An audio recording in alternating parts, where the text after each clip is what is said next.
Good morning, evening, or night, wherever you happen to be in the world. Welcome to Saturday sessions number 9. Tonight, we were hoping Rebecca would join us to break up the testosterone, but she's been caught up. So we've got Eric, Wolfgang, and myself, Mark, uh, here for another Saturday night of wandering conversations.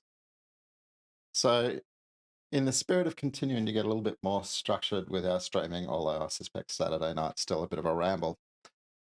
We've just got a bit of a light plan for the night. We'll kick off like usual with highlights of the week.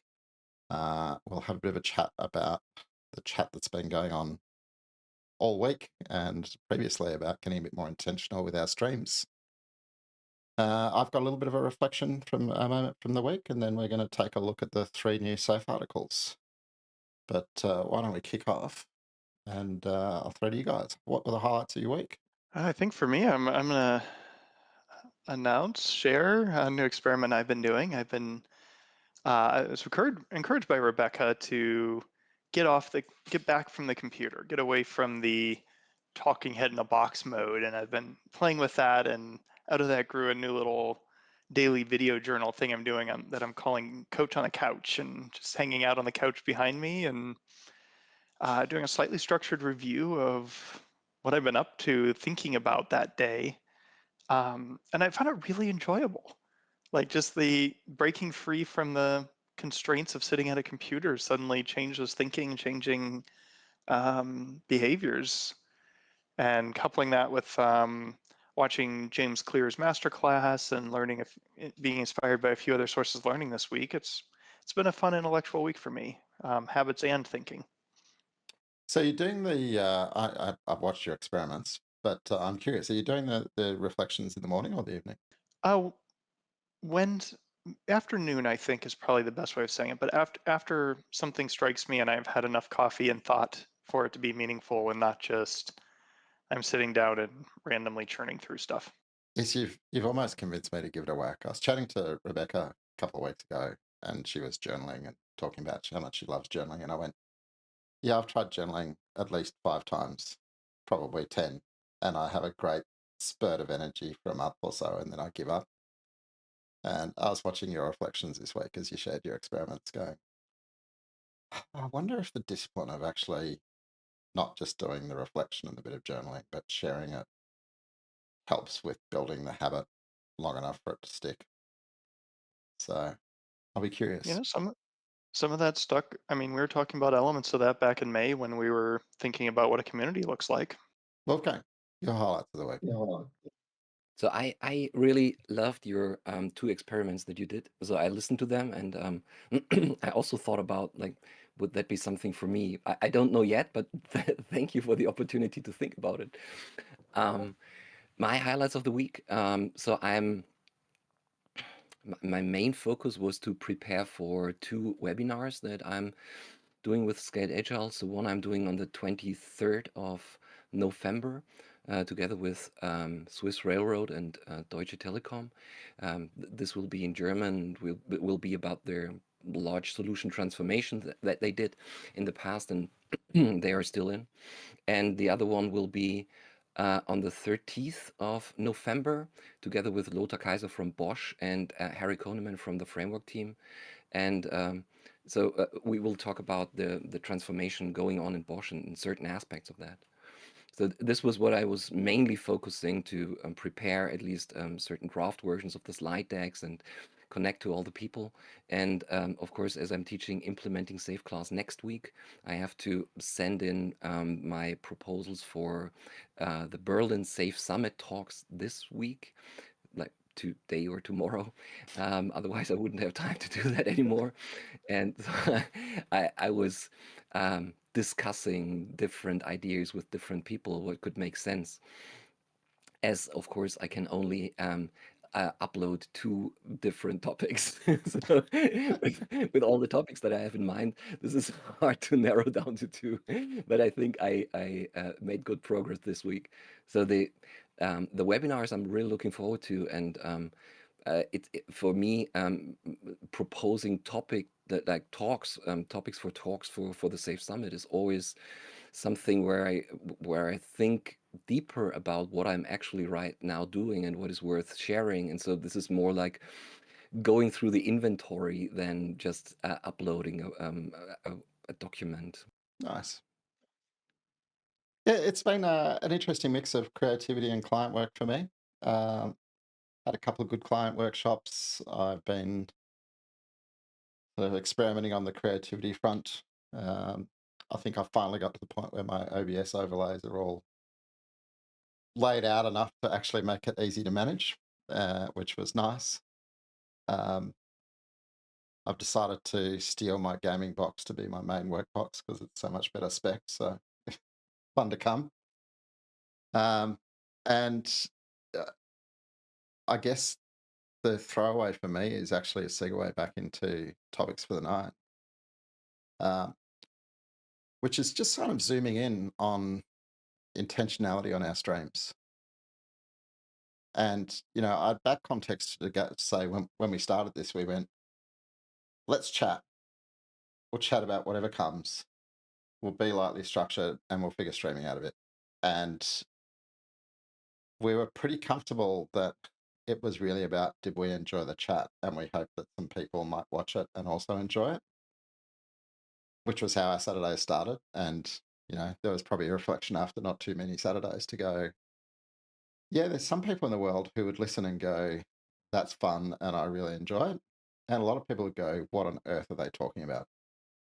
Uh, because it was really, we're talking about stuff that excited us at a level that excited us. And for me, there's probably a lot of freedom in that in terms of the amount of my life that I spend going much of my brain do I switch off to focus on what's really needed in the moment, as opposed to just follow wildly creativity. But as we've started play with some different formats, the book club, the deconstructed PR planning series, the new series we've just kicked off for SPCs Unleashed, that kind of being more deliberate to go, if we've got multiple shows going, if we're streaming them as opposed to just chatting to each other, being intentional, right? What's the purpose of it? And Eric, I know you've been doing a lot of reflecting on this behind the scenes. I have. I also wasn't quite ready for that ball being passed to me as I was trying to figure out how to make all my Discord sounds stop talking at me. But hey, it's in my hands now. So hello, ball. It's nice to meet you. A lot of there's a lot of thought that goes into this. I'm not sure where to start, but the part I realized is if we want to have deeper intellectual conversations, it's more fun when people are more ready. Walking into a room full of people who haven't done any of the same prep thinking that you've done um, leads to repetitive sessions. And I'm thinking a lot of different events over the years. Rally had probably one of the best density of agile coaching groups that I'm aware of. And yet we could get very cyclic and repetitive on our topics if we didn't have a prompt and something to pull us forward into that topic. And if we tried to revisit the topic in a meeting series, you probably see this in the corporate world, and there's nothing happening and you're bringing new people in between sessions, then you end up having the same meeting over and over instead of taking it to a next step and developing new stuff. And I think a lot of what I'm realizing is if we want this to stay fresh, stay energetic, stay thoughtful, then we probably should have some grist for the mill to think about and be a little more intentional about coming in with new thoughts. Otherwise, we could sit here and have the same 3 conversations we each love for the next 6 months. So I'll grab the ball back for a second before I try it a different way. And I had a moment, and I forget what prompted it. And I went, you know what? We've been talking about being intentional and acknowledging we're doing different things for different purposes. What happens if I actually assemble some kind of canvas for a show? And so I went and I sat and I went, let's imagine what we've been doing with our Saturday shows and go, well, what's our purpose with Saturday shows? Who's it really for? How are we structuring them? What are we hoping? And, there's a reality that said there should be something in it for somebody watching or listening, and there should be something in it for us. And sometimes it's going to be an even balance. Sometimes maybe it's more for us than them, but we're just putting it out there in case there's somebody who's interested. So I went through the discipline of going, okay, well, let's take Saturdays as my test because it's the one we've been playing with most. Who's it for? You've really got to be an expert to follow half the conversations. So let's be serious, right? It's for enterprise agility experts. What are we hoping they'll get out of it? Sparks of inspiration and provocation. How do we expect them to listen to it? Well, all the people we've been chatting to who are listening, they listen to it while they're doing the dishes. They listen to it while they're making kids breakfast. They listen to it while they're catching up on email. They listen to it while they're having their morning coffees. They listen to it while they're sitting on the train. Right. It's a kind of podcast style consumption, and occasionally they go, "Oh, that was interesting," and they jump in and they rewind. Thought about casting approach. Whoever comes on the night, what are we getting out of it? Chance to share life with a change agent, talk deeply, and then I got a little bit more deliberate, and I said, actually, there's probably different ways people show up, and I started to get in that, and this is probably back to Eric's comment about expectations. To go, different people might show up in different ways. Let's be clear about what we expect from each other. So I experimented with going, look, I've got an anchor. They're pretty much every week really thinking about the evolution of the show. A regular who shows up regularly, enjoys the chats, may bring something special on the night. Casual, drops in once in a blue moon. Or a guest, somebody we invite for a specific conversation. And I played more deeply, and you can see here, I won't go through all the words. I threw together an elevator pitch. I threw together a what do we expect of people who are joining the show, depending on what they're doing when they're joining it. And I put it out there to the guys to go, does this make sense to you? Does it describe what we've been doing as a useful idea? And I'll throw to you, Wolfgang. What was your response when you read it?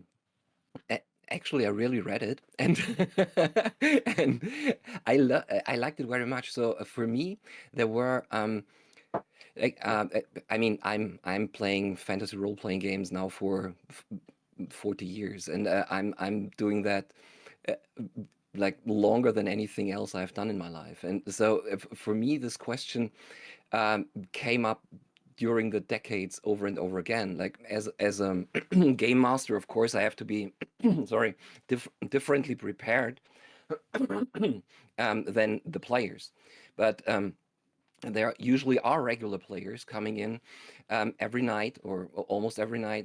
There are casuals, there are guests. The same thing like what you wrote down. Now, I didn't really find an answer, like a really satisfying answer saying this is the golden path. It's more like in the end it has to be fun for everyone, and so this is what I have to care for as a game master most. Like, can I throw in things that are fun for everyone to play, and can I give like significant challenges to the people sitting on the table, and can I provoke enough fun within the group and things.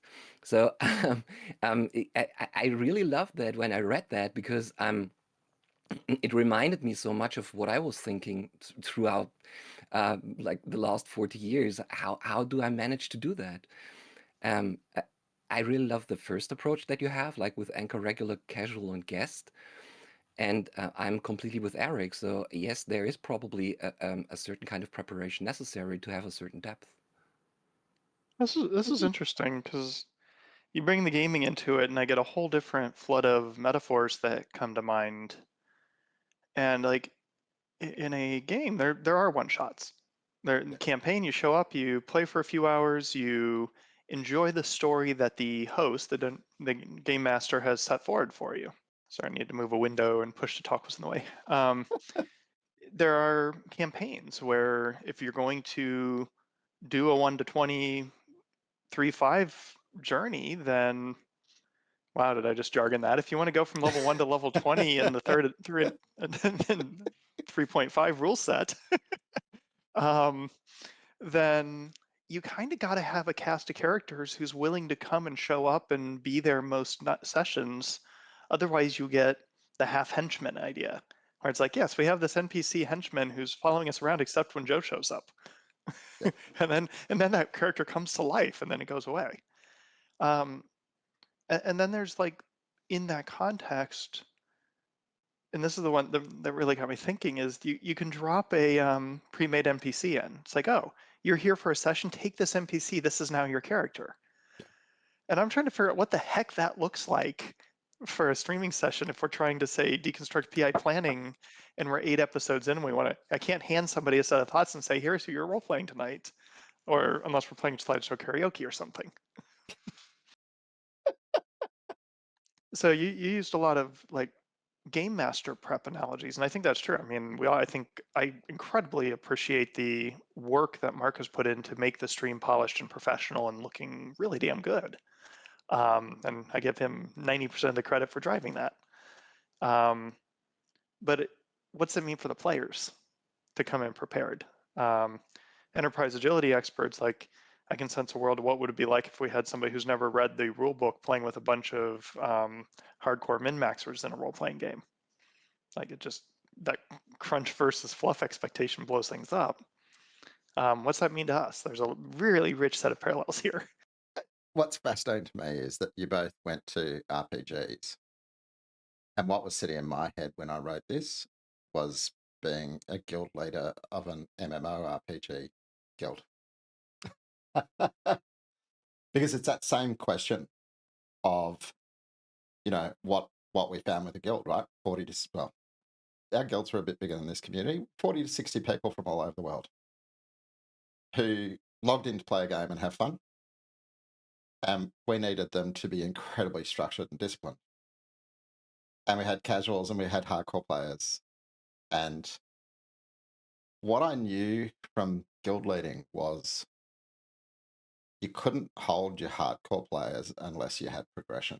Right? Every MMO has a mechanic that says beat this boss in order to equip yourself to beat that boss, in order to equip yourself to beat that boss. And your hardcore players want to beat the next boss so that they can run around in the shiny equipment that nobody else has and show off. Right? Are we talking about certification frameworks or MMOs right now? It's that whole leveling up thing, right? And so there's this piece that the casuals generally were pretty slack about putting in the work, and the hardcores complained about carrying the casuals.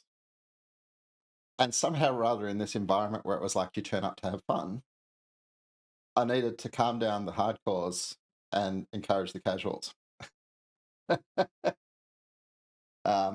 So maybe we're all just betraying the fact that we've done a lot of gaming in our past because we instantly draw those analogies. But it was an interesting journey. And so, I tested this because I went, I think this is what the Saturday is. And then we started doing it with other things. So I wrote one up for our book club. I wrote one up for the PFR. I think I've done one for deconstructing PR planning. Actually, I don't know that I have yet. And then we started a new show tonight. And we were talking just before we went live about the fact that Wolfgang only knew we'd started a new show because he got a notification that we were on air. And Eric went, oh, we started a new show. But I thought I'd take our lessons learned and go, hey, if we're going to start a new show, let's be deliberate from the beginning instead of reverse engineering the strategy after we've already played it. And so I sat and I built the same kind of canvas up for the new show, which is called SPCs Unleashed. And it's actually a really different show, right? Our target audience isn't experts. It's, go back to gaming metaphor, SPCs looking to level up their impact. In actual fact, the taglines level up and lead. It's much more about the viewer than the cast. Yes, we'll get stuff from each other as we bounce ideas, but it's about going, how do we help an SPC who wants to grow, wants to increase their impact? how do we give them stuff that helps them to find that path? And it was really interesting going to the first episode, and all we did was an intro to go, look, this is why we're doing the show, this is what inspired it, this is the way the show's going to work, to actually set the scene. But it was a very different world starting a new thing off, having done a bit of prep, rather than starting it off and going, well, let's just go live and see what happens. So I'm seeing Eric's cursor move all over the place. Are you scanning to see whether I've hidden something else, Eric? No, it's a very large canvas, so I didn't know where to do my drop things in next to the content. I was like, does it go on the right? Does it go below? It just struck me we're doing the establish and replicate pattern. Yeah. We're doing exactly this. We collaborated deeply to figure out the first one, and over time, the relationship between the teams can change, and we don't have to have everybody involved in everything. And we've established patterns and a common language and dare I say it, a culture. We have standard behaviors that are starting to emerge, but we're also hitting that point where now we are codifying a culture, and we have to discuss like which elements of this do we love, who is it for, like.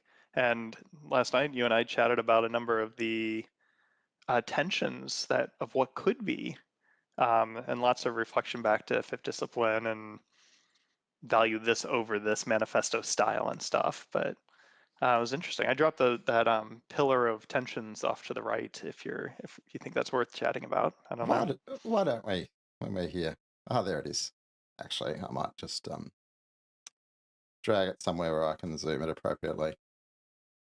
The joy of figuring out the right zoom level and positioning in Miro so people can actually read stuff is fun.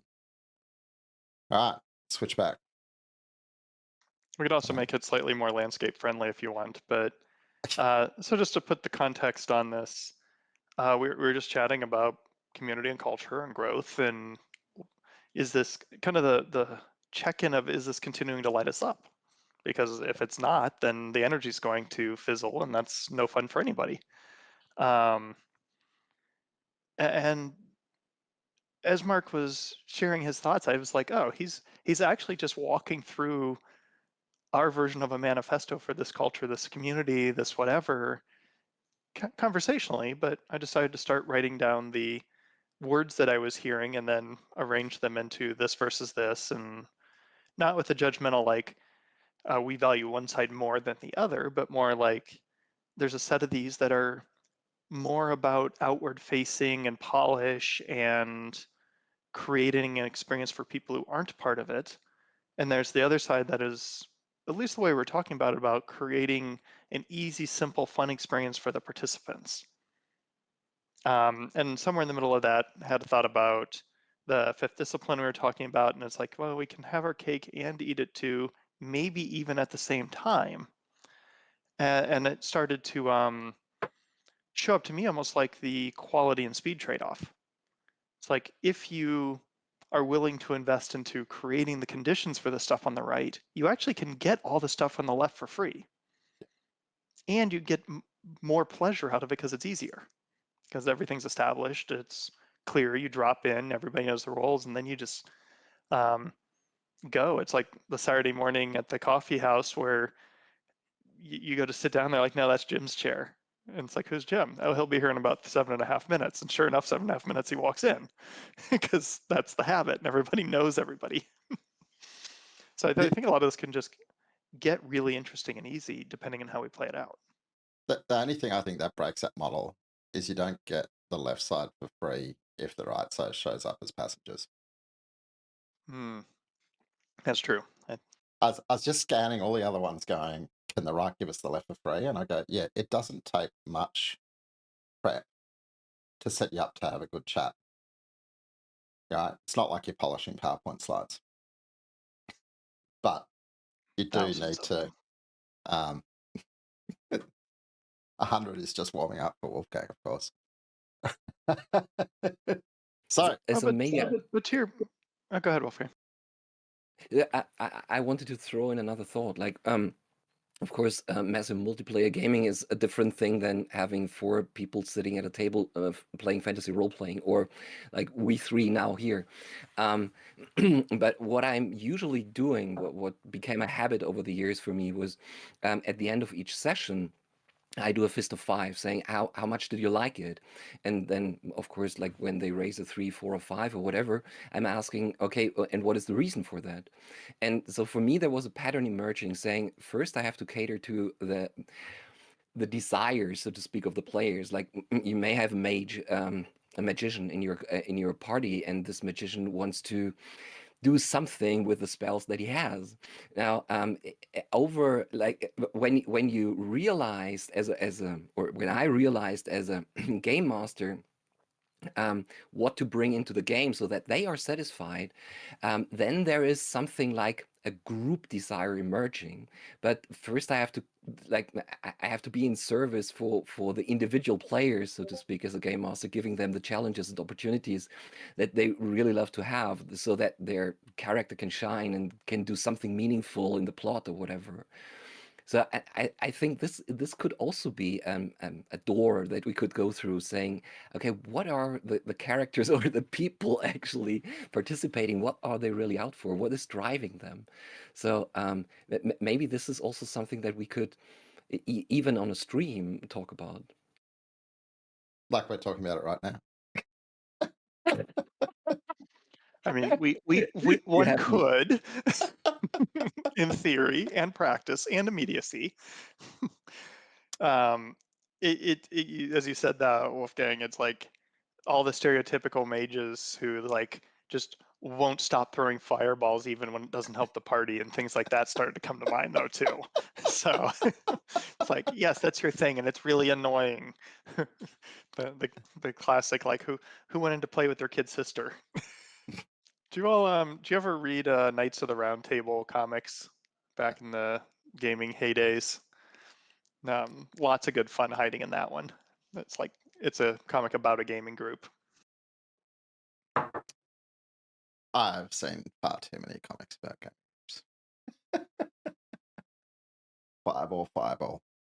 What was that viral YouTube video where they ran around yelling fireball? I can't remember it. It was a lot of fun. All right. So where are we going with this, Mark? I'm feeling like I'm about to move us on, unless you guys have another thought. Actually, no. That was the other thing we were going to talk about. So if this is the kind of intentionality, thank you, Eric. You must have sensed me about to jump.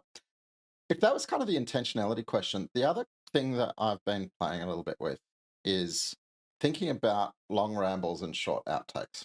So one of the muscles we've decided to build between ourselves is avoiding 5-10 minute monologues, and we all like to do them occasionally, and being more focused on chat for a few minutes, throw the ball, keep the dynamic moving around. But the other one is, if a stream is typically a long ramble, right? And if you look at gaming streamers, they will play and stream for hours on end. And if you're playing to a podcast, maybe the podcast can also be long. But if you put a 2-hour YouTube on video, what's the likelihood that people go, oh yeah, I'm just going to hit the 2-hour video? And despite all the work I've put into building chapters, again, I had a reflection the other night chatting to one of the guys who watches all of our stuff. And it was like, how often do you actually hit the more button on YouTube to see that there is a chapter list? As opposed to going, yeah, that's long, I'll get to it one day. And I watched a video by somebody talking about the idea of podcasting and actually kind of having one piece of content and thinking about how it turns up in different channels. And his notion was, when you go into a podcast format, big long rambles, great stuff. When you go into YouTube, not good. So what happens in terms of if you just start to break out little outtakes from your long rambles when you go to YouTube, and that way somebody can look and go, oh yeah, I've got 10 minutes, that looks interesting. take in the 10 minutes and then maybe go, oh, that was very interesting. I'll go do the 2 hours. So I ran an experiment and I just chopped all my chapter markers up the other night and stuck them on private YouTube, my last book club, to go, what does it feel like? And it felt a little bit uncomfortable, but I thought it was an interesting experiment. Eric, you had to play with them. I did. I think, well, so I had to play with them in the sense that Mark created them and I went and looked the next morning with an eye towards, oh, really interesting. What would I do with this? And my immediate thought was, oh, interesting. We don't stay on topic well enough for this to actually be deeply interesting. And when I did my own chapter marking for the last PI planning deconstruction, it was really hard to summarize some of the segments. So like as an experiment, I was like, yes, this is really cool and potentially really useful as a thing I can then go point somebody at in isolation later. And then the next layer was, and well, we need to do some more thinking about how we prepare and get on topic and stay focused if we're going to do this and have it be useful. And honestly, I could say that's possibly what gave rise to the deeper thinking about the tensions and so on. Interesting parallel for me that we didn't talk about yet, Mark, is I did the same thing in my writing. So I'm working on a book with Gareth Evans, and as we get to the end of a section, we have to ask ourselves, do we have one clear idea per paragraph? Is this section tight, or are we randomly introducing extraneous content because we love all these cool ideas and I'm going to throw some Jeffrey Moore in the middle of a section unexpectedly? And one of the tests I started doing, which turned out to be really interesting, is at the end of writing, ask an AI to summarize it. And if it comes back with a set of clear bullet points that match your paragraph structure, you've nailed it. If it's all over the map with things that don't make sense to you, well, your writing didn't make sense to it. And at first I wanted to blame AI, and then I realized where the real problem was, but that's a different conversation. So anyway, maybe an interesting question would be, do we share in a way that an AI could easily summarize our conversation for us? Almost like a TDD style pretest. At least within any given conversation one of us has, and ideally within a group conversation as well. So I would definitely have to upgrade my transcript software, because I can tell you I'm using the inbuilt transcript from Adobe at the moment to find my chapters. And to say that it doesn't like Australian accents would be the understatement of the century. It's quite useful for going, I remember saying the words, reinforcing feedback and find where we were and find the chapter marker easily. But along the way, the amount of times that I just have to pause to laugh at the way that it has transcribed something I in particular said, and a bit of Wolfgang, is very funny. So that is an interesting idea, the AI summarization for bullet points, though, Eric. Yeah, it came out of playing with new Google capabilities that are integrated into Docs and Drive and so on. And the more I played with it, the more I was like, oh, this is actually a really useful testing tool. I now have a testing tool for my writing. I can get beyond lines of code. I mean, words written. So thank you. I've never thought about using AI in that way, but I will. Thank you for the idea. Takes me beyond my ChatGPT prompts that start with as a copy editor or as a line editor. I found a great article. It was like, here's the prompt you give ChatGPT to get it to line edit or copy edit for you and do it better than Grammarly, and in fact better than most copywriters you interview. It was a really interesting one. We divert. So expect more Never. experimentation, right?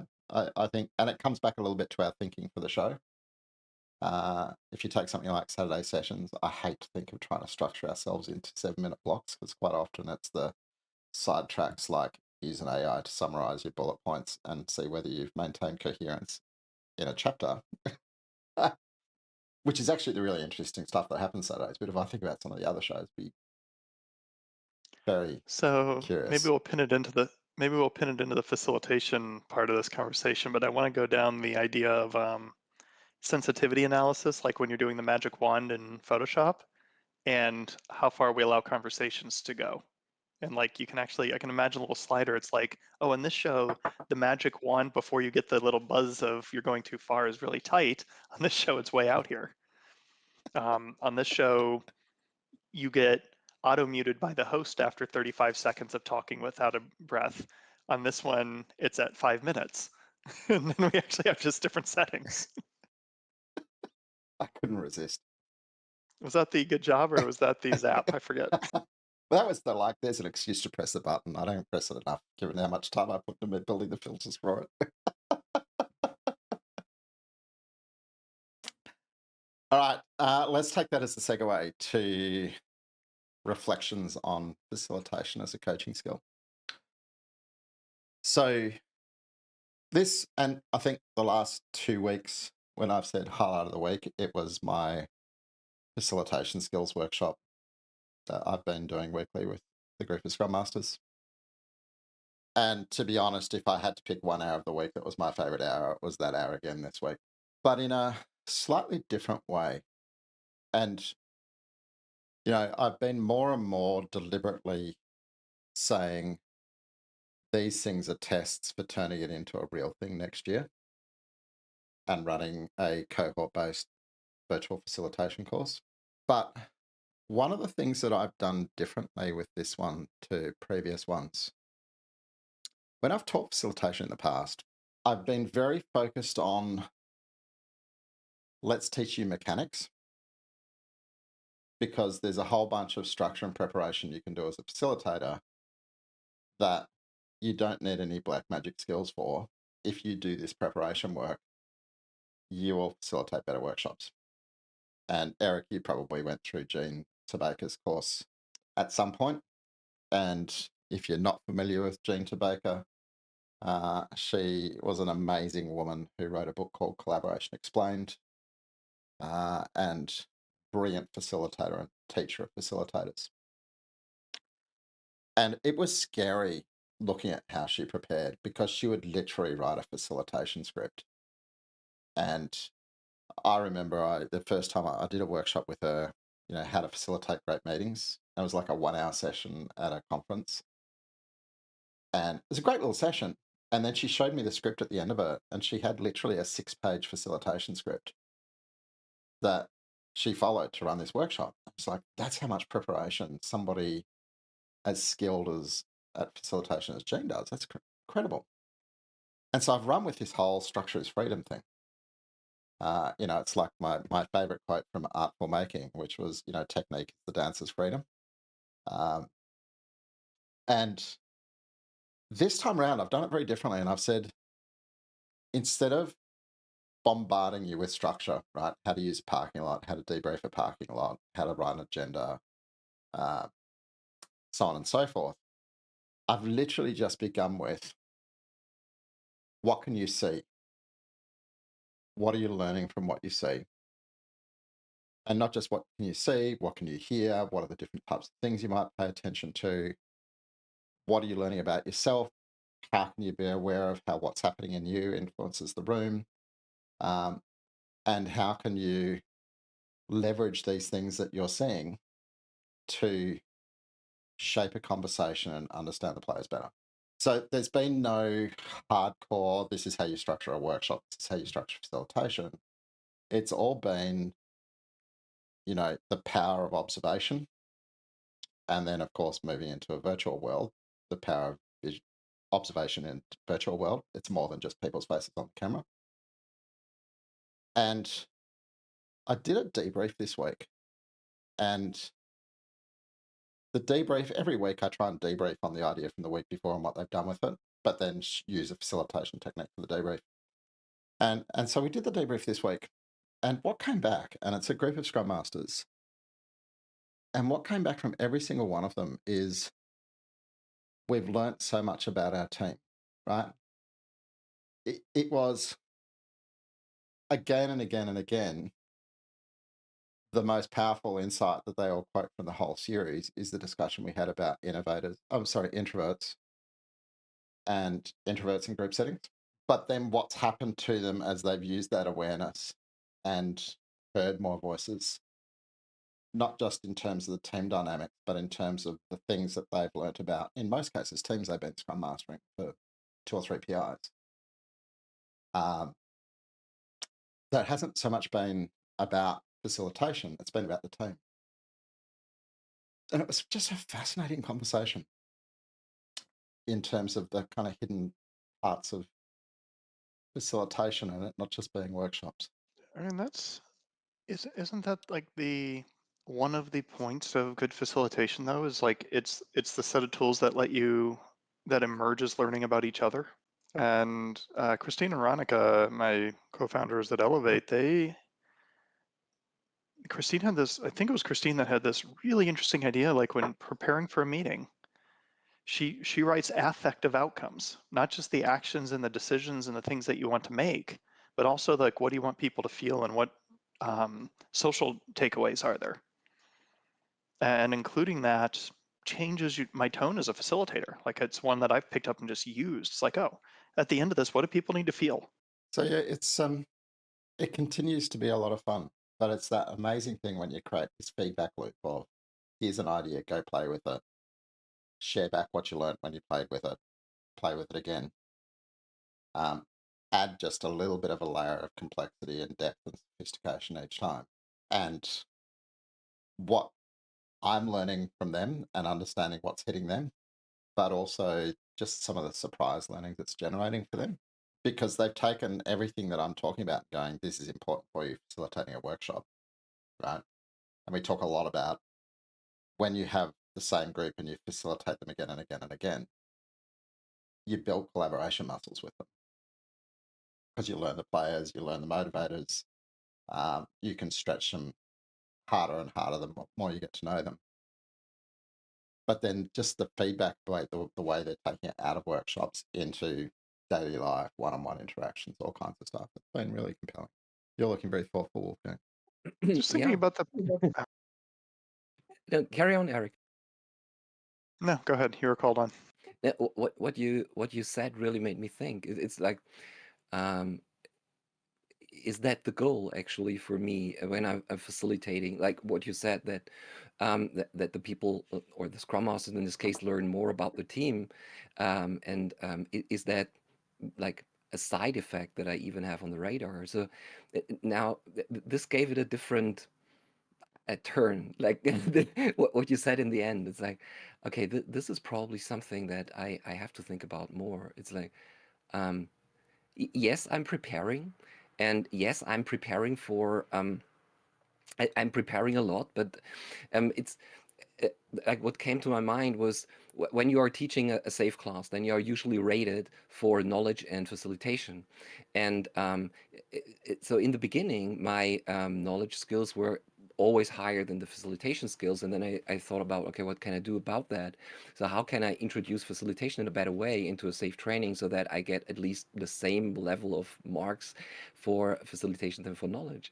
And then I started the facilitation journey, so to speak, for me, because actually when I was with Accenture, it was not really necessary to be a great facilitator. I was doing well enough with the things that I had at hand. And so this is something that um, that really helped me because I understood that actually I prepared a lot, but I prepared a lot in a certain direction, like in one direction. I didn't really have the full spectrum of what I could prepare for. And just to stress this fantasy role-playing game analogy a bit more, it's like when I started playing or when I started being a game master, I usually read all the books, all the background stories and everything. And at a certain point in time, I realized I will not be able, even if I'm leading that campaign for the rest of my life, that I will be able to throw all the information that I have read in the books into the campaign.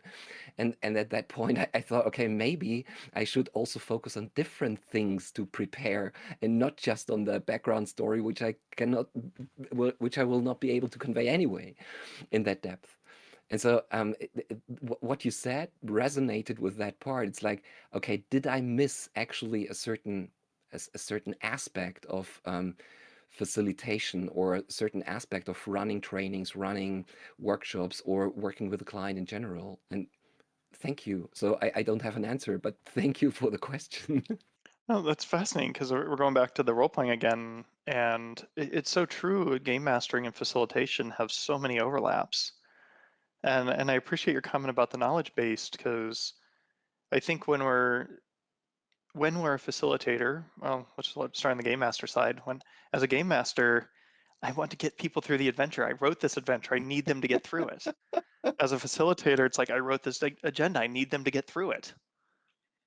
And yet, there are a number of things in agendas. Like I stopped doing time box agendas at a certain point because most of the workshops I do are discovery based. And if you don't get to a satisfactory outcome on step 3, there is 0 point in going to step 4. And in a class, we can hand wave and be like, okay, cool, now we're ready to move forward. I know you didn't get the right answers, but just imagine you had the perfect answers, and we'll go on to the next section of the workshop. I'm sure we've all done that in large simulations. It's like, this is good enough, but we've just defined this as success. Now we're going to move forward. But in the real world, it's like, I'm sorry, we're not ready to move forward into designing your arts in this value stream because you haven't actually figured out what this value stream is for yet. We need to sit down and make sure you know what you're actually trying to get for this $10 million a year, $20 million a year you're spending, or there's no point in going forward in this workshop. So we're going to sit here longer. And it changes the entire dynamic. And when you have that knowledge-based approach, though, you've read all the source books, you've read the backgrounds, you've read the environment, all of that is in your brain, ready to create an environment in the moment you need it. Even if it's never in the script, even if it's never in what you open your mouth to say, you're ready for it. And I think that has its own value. That is expertise in my mind. Yeah, that was actually, funnily enough, one of the closing pieces on Thursday was I'd planned 2 agenda items, right? I wanted to do activity 1 and then activity 2. And I had potential things I was going to see coming out of both, and there was a debrief that I was planning for both. Activity 1, they went 3 times as deep in their sharing as I expected. And by the time we were at the third person sharing, I was like, okay, this is awesome. I'm so excited by the sharing that's happening here. And yeah, agenda item 2 is gone, because there was no way I wanted to accelerate out of what was happening in that moment. And the comment I gave back to them was that, plan an agenda, plan an achievable agenda. But if you feel something happening, or you know you need to sit somewhere, the value of the forethought is the fact that you can make an informed decision to say, if I sit here, I'm giving up that, and that's okay. I was just digging out to make sure I had the quote right, but it boils back. It comes back to without standards, there can be no Kaizen. If you don't like, and I think Lisa Atkins and like the concepts around dancing in the moment as a coach. If you don't understand the moment you're in, you can't dance. If you can't see the tempo, if you can't read the ballroom, whatever your metaphor wants to be there. Which would not be dancing. All right, So let's. is it Okay. worth doing a side conversation into what does a effective meeting prep look like? Is that fun for us, or shall we move forward and look at the framework a little bit? I'm feeling like move forward. I had it in as a light topic. If we're interested in a heavier topic, Okay. let's whack it on the backlog. I think that's kind of my thinking. Again, just testing and learning is when we have warm up stuff. It's like we'll dip in, we'll get out. It's a 15, 20-minute conversation. If there's energy, we stick it on the backlog as a core topic. On which note, let's go to the core topics. 3 new safe articles this week. And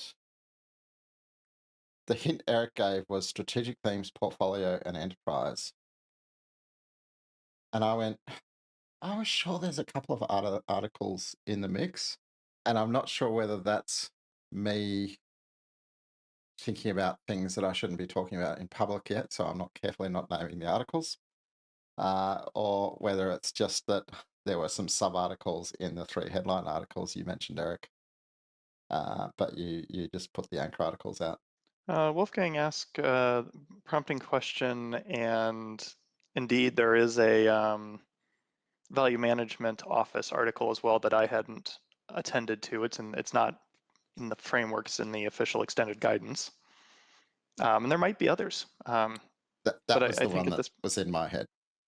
yeah, so it's public and linkable and searchable. That's I can tell you that because that's how I found it this morning. So let's just update our notes, although we may not get to it since you won't have pre-read it. And if Rebecca had been here, we absolutely would have had to go there, given the amount of tears she's cried as she went through trying to tighten it. So strategic themes, portfolio, enterprise. I sequenced them in order of likely complexity to begin with.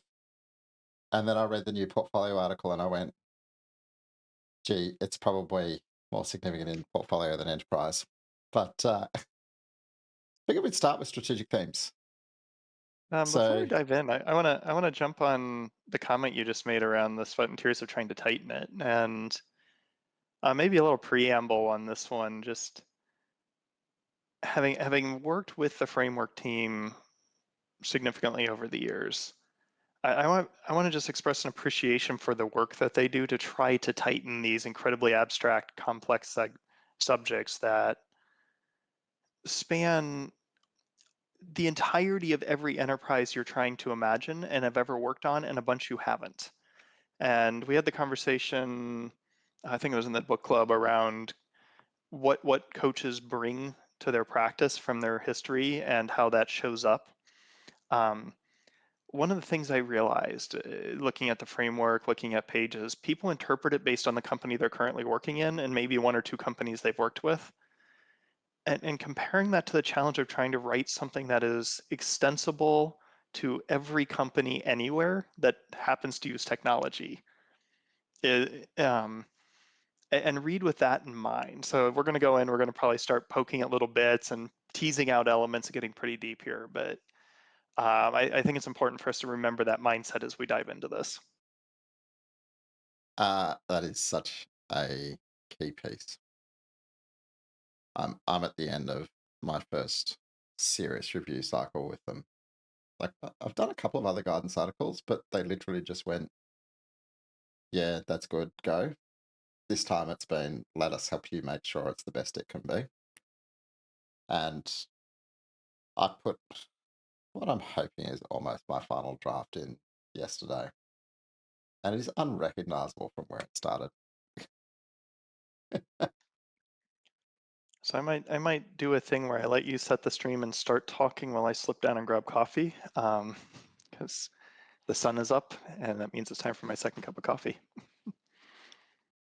Well, I'm going to save opening a framework article until you're back. But get your coffee, Eric, given the fact that you got up before the sun was up. So, Wolfgang, what shall we pass the time with while Eric's gone?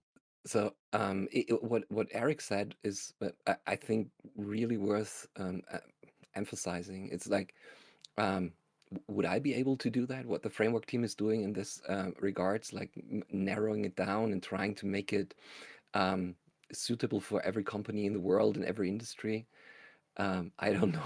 So I really admire that. I mean, of course, I mean, there are shortcomings in the safe framework, and when you toy around long enough with things, you will always see shortcomings. But there are a lot of things, I think, where the safe framework deserves a special place in the Hall of Fame of agility, and this for sure is one. Like creating this amazing body of knowledge that all the people in the world share, who are interested in like larger agile transformations, and having a standardized wording, having these standardized articles updated on a regular basis. And when you compare that to other frameworks out there, I don't know of any other framework who does that in this, like, in it, it's actually a massive amount of things that they are doing. It's keeping all the articles up to date and having new versions on a regular basis, like when there is a new major version, trying to revisit all the articles and things.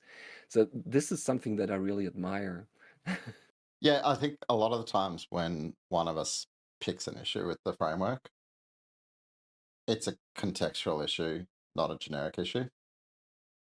And it's very easy to say, why don't you talk about this for my context without thinking through the extra bit that says if they put it in safe, there'll be 5,000 companies who don't share that context who think they should do it. And I think that's the really interesting wrestle for those guys. But before we go to the articles, now that Eric's back with coffee in hand, I read through the articles earlier this evening, scanned and went, what can I see that's different? What do I not recognize as different? And maybe I just haven't read them carefully enough before. But I decided to go on a quick memory lane trip, right? Because all three articles are portfolio articles. And I went, man, the portfolio is so different today to what it was.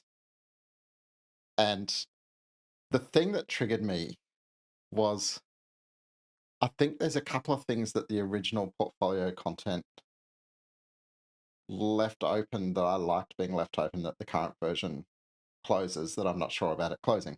And so I headed back up and I went, what was the first picture I had of the portfolio? And I found 0.97, which was the picture I was using back in 2011, 2012. And then Eric went, I'm going to one up you. More old school than. Notice the title. Notice the title, though. 0.01. Unversioned. It's from the white paper that Dean submitted into the proceedings at the Lean Kanban conference in 2009. Right. So predates being called Scaled Agile Framework. So there you go. You've got the first public version of it, 2009. You've got, I probably want to say 2012, the one below it, and you've got today. And it actually tells a really interesting story about the type of context that SAFE is being used in now and the levels at which it's being applied when it comes to portfolio management. That was the instant jump out for me. Of course, their artwork's a lot prettier now. And I'm sure they shudder when they look back at their early versions. But if you think about the threads of the three new articles, and then you think about where the framework started, it's like, gee, they've come a long way with portfolio. Some of it's still very much what it was, some of the core thinking. But I think one of the most interesting bits for me is look at the title for strategic themes in the top row. yeah, Strategic product themes. yeah. So the entire portfolio was conceived as the shape and scale of one large product, one big solution. Well, and you can see it in the thread on the right, Epic Span releases. Yep. It's not positioned as Epic spans the portfolio. It's positioned as Epic spans releases. And it's still that in 2012, although we were really talking more about Epic spans the portfolio in 2012. And I think, I mean, that kind of spans release as Anchor got persisted at least into 3, which would have been what, 2014? yeah, somewhere I've got a history box that has every version of the big picture and the courseware that I've taught, apart from a couple I deleted along the way for some reason. But it's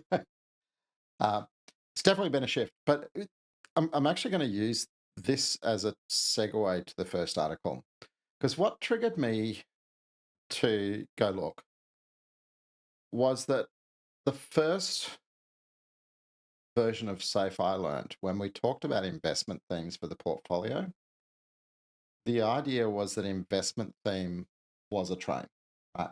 That notionally what you did with your portfolio was you said, I've got X number of dollars, I've got 5 key investment themes, and each of them gets an allocation of a certain number of dollars, and that capacity funds an art.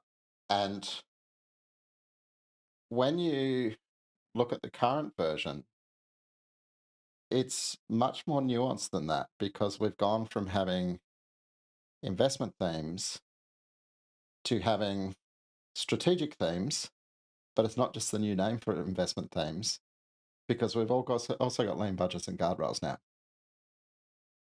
So they've actually opened up a lot more possibility in that transition from the early thinking. So why don't we go and dive into strategic themes? Now, I'm going to make a confession. When I scanned through strategic themes, I went, I'm not sure what's new there. I read it and I went, no surprises to me, nothing I disagree with or want to yell about. But I also wasn't sure, and maybe I just haven't followed which article talked about which content enough to go, what was it that they really shifted in strategic themes? And in fact, I went so far as to double check the latest updated date on the article to make sure that Eric hadn't led us down the garden path about new articles. So did either of you figure out what was actually different in strategic themes? I did, but I'm curious to see what Wolfgang noticed first. So I actually I don't know whether this is new because it's a while since I read the strategic article the last time, but I stumbled over OKRs because this is a hot topic that is discussed within many companies, saying how are strategic themes related to OKRs? Are they OKRs in general? Is there a connection that fits the needs of the company that we're working in? And this list of formulating strategies with this explanation of enterprise vision, enterprise strategy, a portfolio context, competitive environment, financial goals, and distinctive competence. So this is, of course, also a slide in implementing SAFe, and I'm teaching implementing SAFe on a regular basis. But this was interesting for me to just sharpen my storyline when I'm teaching that slide in the LPM part of implementing SAFe. And so that helped me. Probably it was there before, and probably there's nothing rewritten, but my understanding probably changed. And so there was new like insights for me in these parts. But actually, if I cannot like I don't have that much depth in like saying, okay, what exactly is really new to that. It's more like what actually resonated with me compared to when I read it the last time, which is a while ago. So I saw the slide, and I'll just jump in before Eric tells us the things we haven't figured out, right? So this diagram here, I went, yep, I've seen it a million times before. Maybe they've tweaked it, but I didn't see anything new here. I wasn't sure that whether they had clarified some of the categorizations that went with it. And when it came to OKRs, I definitely know that's not new, because they introduced OKRs as the way of defining strategic themes back in 2019. Because I remember it very concretely, because that was the year I did my talk on using OKRs with SAFe at the summit. And at the 11th hour, while I was finalizing my draft of the talk, at that point, when I started writing the talk, SAFe didn't do OKRs at all. And then they snuck in define strategic themes using OKRs like 3 weeks before I gave the talk. So I had to go back and rewrite a couple of my slides. So they're not new. They've been there for a while, although obviously they've been beefing their OKR content a lot over the last little while. So fill us in, Eric. What have we missed? So I'm going to say I don't know. I'm sharing my perspectives as well on this. Not that I've like got some secret decoder ring or anything. The thing for me is like, yes, I think we've seen that strategy bug for a long time, but I don't remember it being explicitly detailed through in strategic themes the way it was. I think it used to be up in enterprise and talked about in the context of here's the stuff to consider, and you should have these bullet points that come out that inform your portfolio. Now let's go talk about the portfolio. And like you, I think I'm munging together 5 different classes, 4 articles, and a huge pile of history in my head. But I can say the details of each of the 6 or 7 inputs seem new to me. I don't remember seeing them in that much text before. And then you're right. I mean, OKRs have been around, but I think I've also seen a push to use them more broadly. And like using the preferred approach of OKRs is much stronger language than you can express them as OKRs. And it may not feel like much because we've probably long just interpreted our own overlay over the top of what it actually means. But the preferred is a strong statement. It's saying this is your tool, use it, unless you have a good reason to use something else. I think the other thing that I think is a little clearer now is that this used to have a lot, if I remember correctly, this used to be significantly about vision.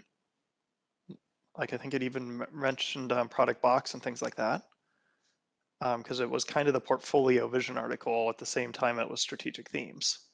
Yeah. And, or maybe that's next to it. Actually, let me double click. Where'd my big picture go? But anyway, so it feels like the flow is a little tighter as far as this is the bridge between enterprise intent and portfolio action. Yeah. As I stare at the bug while we chat about it, and if you haven't figured out, I'm sharing the article on the stream. So pretty sure you've noticed I'm doing that, Eric. I think the story the bug tells I like, which is you take all of this stuff into account, right? Financial goals, competence, competitive environment, enterprise strategy, blah, blah, blah, blah, blah. And then you form a strategy. And then the key thing that expresses your strategy is your OKRs and the budget to go with them, right? And lean budgets, not distinctive budgets. So it's like the strategic themes, aka the OKRs, are actually the way you express your strategy. And back to your comment about portfolio vision, Eric, and this is kind of where it reminded me of one of the things that I thought when I read through it, was whether or not you use that portfolio vision canvas. And I'm going to confess that probably 8 out of 10 portfolios I work with don't use that particular canvas in terms of the way they express things. I think strategic themes and OKRs for the portfolio as a concrete, this is the anchoring of where we're trying to get to and how we'll know we've got there. And this is the way that we're apportioning our funding in pursuit of that, is a beautiful, here's the bare minimum.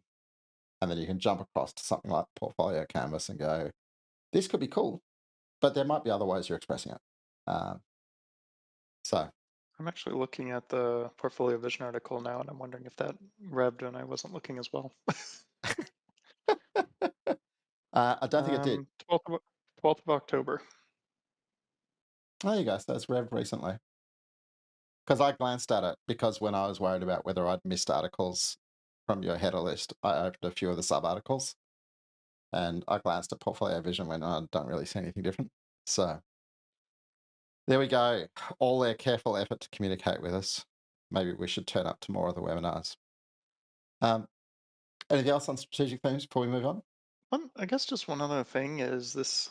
I'm comparing this with the flow in LPM and so on. And it's worth noting a general trend towards much more attention on the need for clear purpose at this part of the framework. Not deferring truly understanding your investment intent. Yeah. And I think there's a lot of opportunity to help companies continue to practice getting better at that element. Absolutely. All right, let's jump to portfolio. And it was very easy to see how many things had changed when I opened the portfolio article.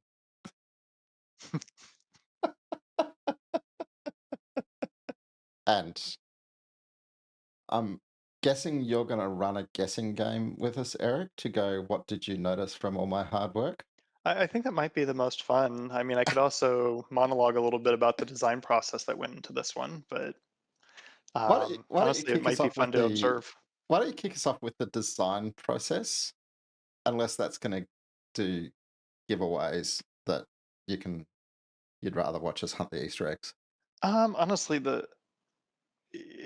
I don't think Easter eggs is a relevant metaphor here because fundamentally the entire design approach to the layer article changed. So if you go back to the big picture and just kind of think about it, if you clicked the titles, portfolio solution, essential, it used to take you to a catalog page. And the page was essentially, here's all the stuff that's in this level. End of story. Essential was here's all the stuff that's in this level, and also here's where we tuck the 10 essentials,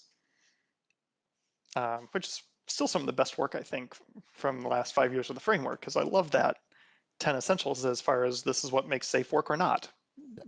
And it's unfortunately more buried than it should be, I think. But anyway, that's what it was. And I had the opportunity to start collaborating with the framework team on this a little bit. And the conversation quickly went to, well, how do we make this more useful? What could a portfolio article be? And then I started writing it and I realized I was just like rewriting the lean portfolio management article. Like, okay, so clearly that's not the direction. We don't want to just recreate the competency. And kind of the teasing it apart element became there's a set of structures, practices, patterns, and so on. And then there's a generalized mindset of how do you use this thing in a lean way. And they are actually two different conversations. They reinforce each other. If the practices and the structures don't support flow, then you don't get a lean portfolio. But you also you can't do lean portfolio without having the right structures and practices. But they're actually two different things. There's the mechanical description of the stuff, and then there's the and so what do you do with it pieces. And we needed the mechanical structure to be a bit more than a catalog, while also still being a catalog. It still needed, and that was one of the design constraints. Is like as we sketched out the flow and the outline and the shape of the article, it had to have a link, the ability to link to every single thing in the portfolio level. Yeah. If it didn't have coverage, something was wrong. And then from there, it became okay. How do we actually tell a story of the portfolio level, not just a list? And I think if I remember correctly, the last version was like, here's the most common stuff and here's everything else. It's like, that's not much of a story. But it was useful as a catalog. That's what it was. And now it is, okay, kind of broke down into flow of why portfolio, what is it by definition, and why does it exist? What are the primary characteristics of it into a few subcategories, which were really interesting to tease out. And then how do you choose to organize them? And I think that's the guidance that wasn't really anywhere before. It was go build your value streams. Well, how do I decide what's my portfolio in the first place? Well, you either need one or multiple. Yes, but how do I decide what my multiple are? Well, you either need one or multiple. So, And go ahead. I'm looking forward to chatting about that particular aspect of the guidance. Mhm. I'll give you a little And bit of commentary just straight away off that. It's interesting given how many years I've been clicking on the big picture, how sometimes I still get lost trying to find where to click on the big picture. Right. Finding my way to the portfolio article.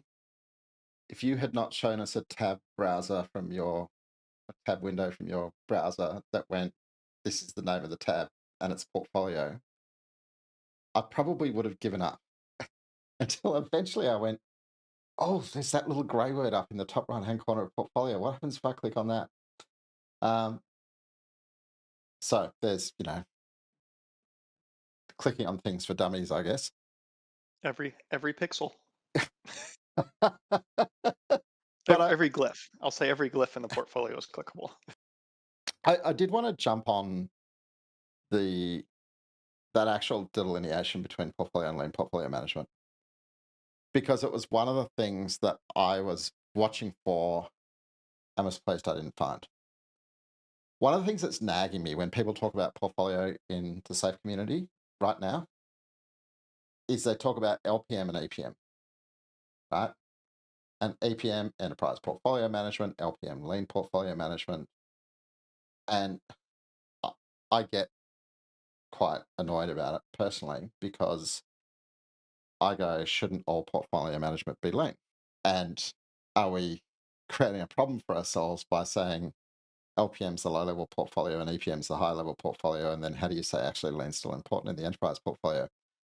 And so back to your commentary about what lived in the portfolio, what lived in the lean portfolio management competency, and the separation of concerns to go, the lean portfolio management competency actually applies to different types of portfolio and different levels of portfolio. And then what have we got here? We've got a safe portfolio. So that very careful delineation between the two was something I was very relieved to find, given the disturbing threads I'm seeing in terms of the way people throw acronyms around and the potential connotations of that. Yeah, and I think there's probably an opportunity still to evolve the LPM article itself to make that delineation a little more clear, that here's a competency that applies. Yeah. And here's a couple of different ways that you can create a structure that supports it depending on the size of your enterprise and the complexity and so on. Yeah. Then I'm going to stick with questions and comments literally about just the intro paragraph, because I think there's a middle section of this where I go, yeah, same as before. But there's stuff that jumped for me. So, and this is probably picking up on a bit of the discussion that's been running in the general channel on Discord of a portfolio as a collection of development value streams, which to me is a kind of limiting. Like, I guess there's a world where you could go, if I think abstractly enough, everything could be a development value stream.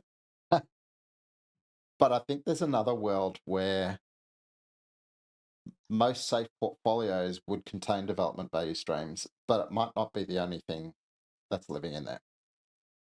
So going back to the habit of reading what we want to read the first line.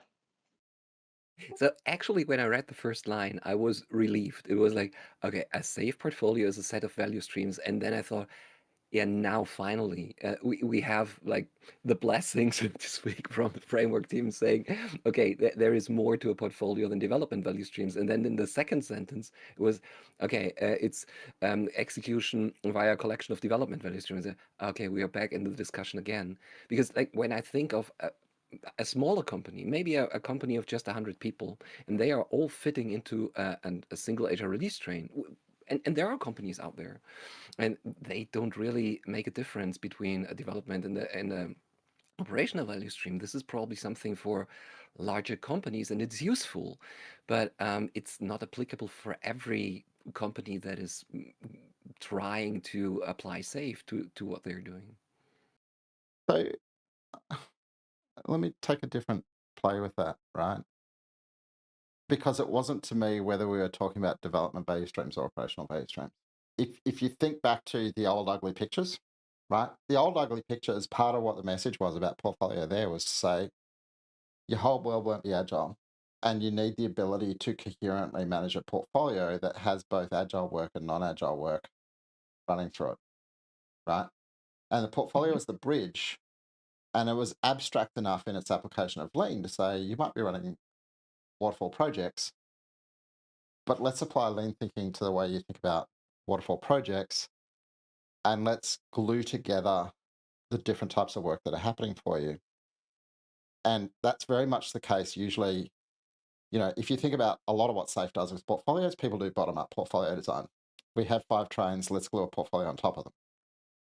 But if, on the other hand, you're doing more top-down portfolio design, which the later part of the article starts to help you think about, then, for example, I might have a portfolio, let's say it's using Eric's analogies, it might be a core systems portfolio. Using less sophisticated words, it might often be called a tech for tech portfolio. What there'll be in that portfolio, guaranteed, big spend every year, is renegotiating ELA contracts with software as a service providers, right? the Microsoft contract's up for renewal this year, the Google Cloud contract's up for renewal this year, and it's a project run with a big price tag, and there'll be a few of them running concurrently. It's usually run in some kind of centralized fashion, often at the portfolio level. And you could stretch it and go, I could have a contract negotiation team and a contract negotiation value stream.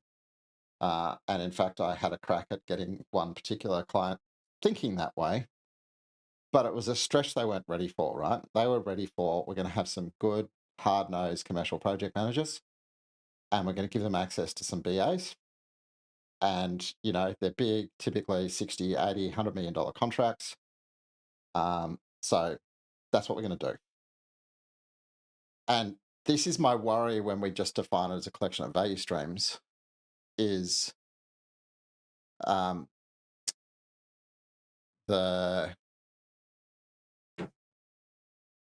it limits us to going, you can only apply this portfolio construct to collections of value streams, that you can't fit other things inside it that aren't yet ready to be thought of as a value stream, and use your portfolio as a vehicle of transition. So I love that change management approach and mindset. And I guess my perspective on that is to ask, is a once a year large manual mainframe deployment a DevOps instance? It's like, yes, it's a really slow, bad one. Projects, legacy approaches are really slow, bad, batched up value streams. You start where you are. So I don't see it as a definitional problem, but I can definitely see the intent-based. Like you look at a dragging DLLs over as part of your installation process, and it's like, oh God, that's not DevOps. And it's easy to have that reaction. But I don't see naming defined short-lived value streams that have fixed budget, scope, and staff as not technically value streams, even though they might be the worst, most painful examples of a value stream. So the question I'd have for you, Eric, is you might not think that, but if you think on the flip side and you put yourself in the shoes of the organization and we don't belong, right? Mm-hmm. Yeah. The safe portfolio is not for us because, look, we're this. So I think you can look at it two ways, and I get your argument around the stretch of thinking, and I watched your facial expression as you did the stretch of thinking. But I've just been in too many sessions where somebody has printed out an article, highlighted some text, and gone, look, it's this. And they take it horrendously out of context. And this is one of the reasons I have so much empathy for the framework team. But it was one of my reactions, right? And is this different to what it was?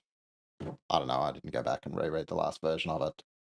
I think we've been kind of talking about portfolios as a collection of value streams for a while. But it is one of those things for me, because what I liked about this thread of articles was they started to give us a deployed portfolio approach, from enterprise portfolio to local portfolio, with strategic themes being kind of definitional glue between them, to allow us to start to invert the paradigm from I'll wrap a bunch of trains in a portfolio to I'm going to have a deliberate enterprise portfolio deployment approach. And so I kind of had the new possibilities in my head as I read.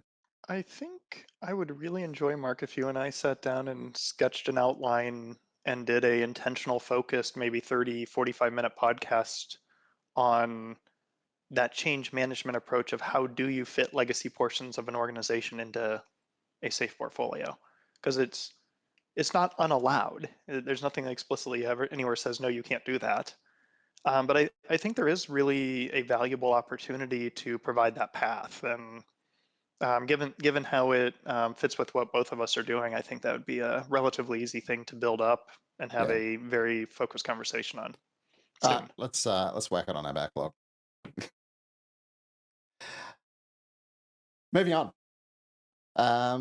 Details, blurb, portfolio configuration of big picture, zoom into the portfolio, characteristics of the portfolio. I quite enjoyed the characteristics of the portfolio. What makes a portfolio a portfolio? I'm not sure that I remember seeing anywhere in Safe ever before, this is what makes the portfolio a portfolio.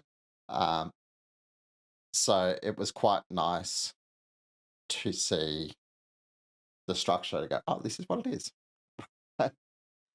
uh, it has a reason, right? Help businesses operate and advance new strategies on behalf of the enterprise. Nice little summary linkage back to the key tools it uses for that. It lives in a context and it has an underlying structure. And of course, glue back into the value management office and then the various articles. So, as a way of not being a catalog of here's a bullet point list of articles, but here's a descriptive definition with links embedded in the description, I thought it was great. And the specific call out around OVS or operational value streams being looped into it was also nice. And I think in shaping that, we found it really helpful in addressing some of the concerns about having to have a strict one sentence glossary definition for something that is actually a pretty big stack of interwoven ideas that kind of have to tie together. The definition of it as a collection of value streams is the ultimate reductionist definition that we could find and is actually unchanged, I believe. And maybe the word development got dropped out of the glossary. I'm not actually positive. But for a long time, I mean, back to the early pictures we shared, portfolio was just a abstract term for the container around all the stuff we're talking about. Yeah. And then at a certain point, it's like, well, what is a portfolio? We have multiple now, so we have to actually say what it is. And it's a container for spending money with purpose. I mean, that's kind of like where I think where you and I ended a number of years ago. Yeah. And the language now aligns to it. It's like spending money in a lean way with intentional purpose. I'll add a couple of words here and there. Thank you, by the way. I'm glad the purpose, context, structure landed inside, outside, and how kind of intent. So I'm not sure if you remember, but back when we did our Let's Test My LPM bootcamp thinking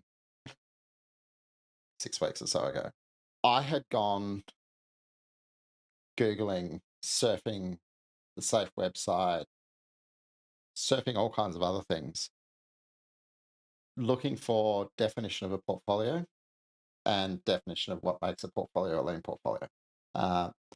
Because I really wanted to use somebody else's words and not mine.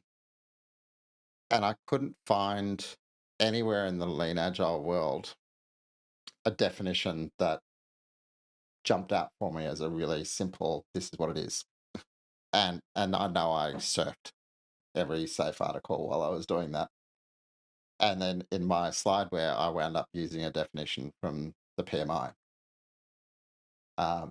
Because at least I found somebody who had a definition. I didn't particularly like the definition, and I went, what makes it lean is changing that definition. But that's definitely very new. The only thing that bugs out to me on the way here, and I know this is not about the new articles, and it's probably a completely separate topic. I'm not necessarily a fan of the way they position big data in version 6. Having done so much big data with Safe, to me, it's much like you talked about, or the framework talked about different styles of portfolio in this article. I think big data is often different styles of art. And I think that's probably some interesting content to come. Because although I didn't really vehemently disagree with anything they said in the big data article, I vehemently disagreed with big data as a portfolio thing. So, but I'm sure that wasn't part of this update. Yeah, the ABC was an interesting one when it came out, I think, for all of us trying to reason through that one. Yeah. Interestingly, to your search for a portfolio definition, it is the one word defined in the Safe glossary that was not linked to an article. There you go. It's there. It was defined.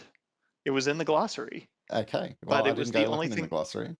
It was the only term there that did not have a landing page yet Yeah, that actually elaborated the concept, despite it being in many ways a core construct of the framework. things geeks know. All right, portfolio canvas. Didn't look like anything really new in the portfolio canvas. Uh, been there for a while. It's the same canvas picture for a while. Uh, I don't know whether that portfolio vision article was an extract or whether this was just the header that linked you off to go and look at the portfolio vision.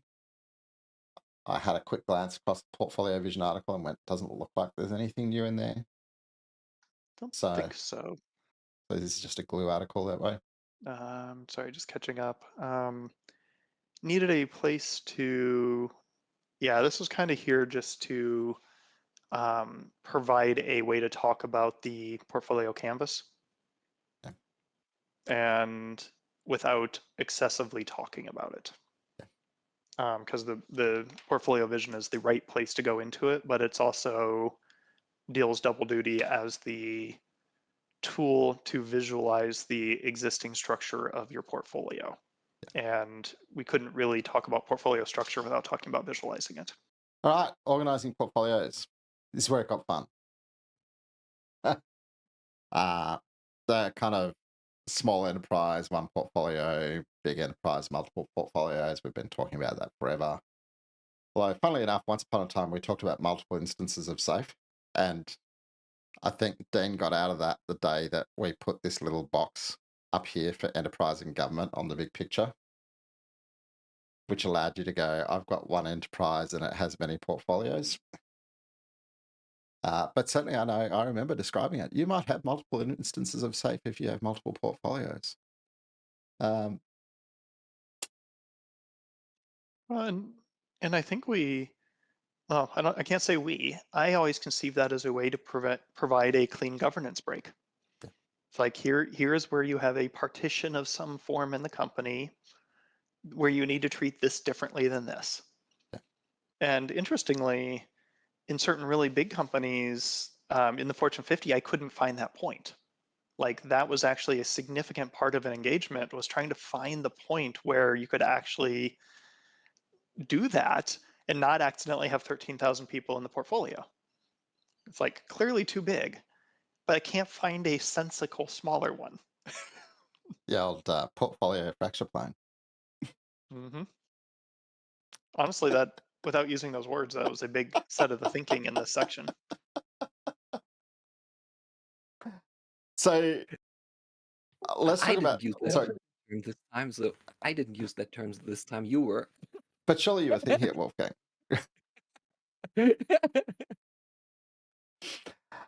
Let's talk about the different styles of portfolio.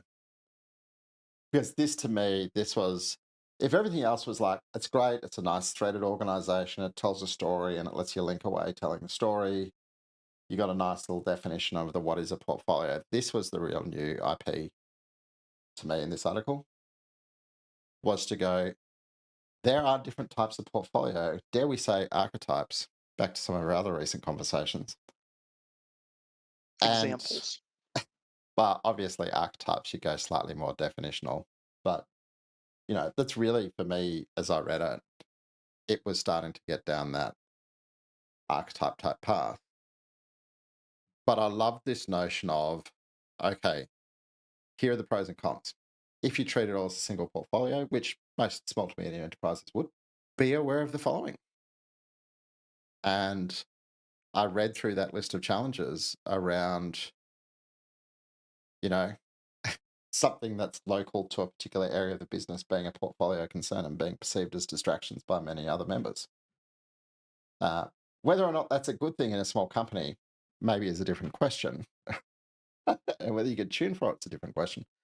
But I really thought that power of, and we always talk about, option trade-offs in decision making and going, hey, if you think about trade-offs about how you structure your portfolios, these are some things that you should be thinking about when you make your trade-offs. That was brilliant. Yeah, I thank you. You'd be maybe not surprised, but like there was probably a good 30 minutes of discussion about what the right word was. Are these examples, patterns, types? Like, and where we land is this is not exhaustive. This is not the set of options you choose from, Yeah. nor are they definitional. They are anchors in a complex space. Yeah. And as attractors, they're examples. Yep. And if anybody other than single, which is kind of the unit for portfolio, like other than that, there is no one answer, and many approaches will be a blend of these. Yeah. They have to be. So we couldn't Absolutely. make it a definition, but example is where we landed on that for that reason. So, but I think also the sequencing of them. Single portfolio. If you're a small to medium enterprise using Safe, this will probably be you. Right? It was almost the last one added too Oh, there you go. in the initial brainstorming. Sketched out Maybe a bunch of them, like, oh yeah, we should probably define the none of these option.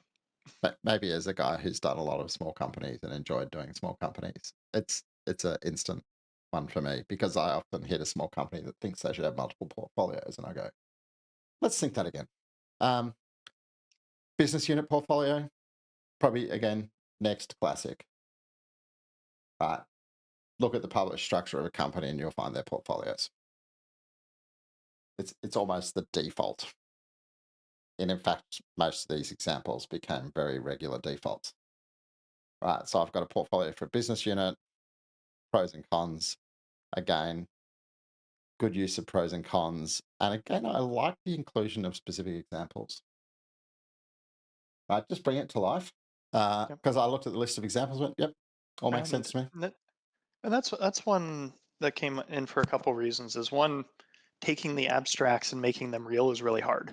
Yeah. Like to me, every one of these abstract sentences means something, but for somebody who doesn't have that deep grounding, there's like a big lift to get from here's a bunch of words to what does it mean in the real world.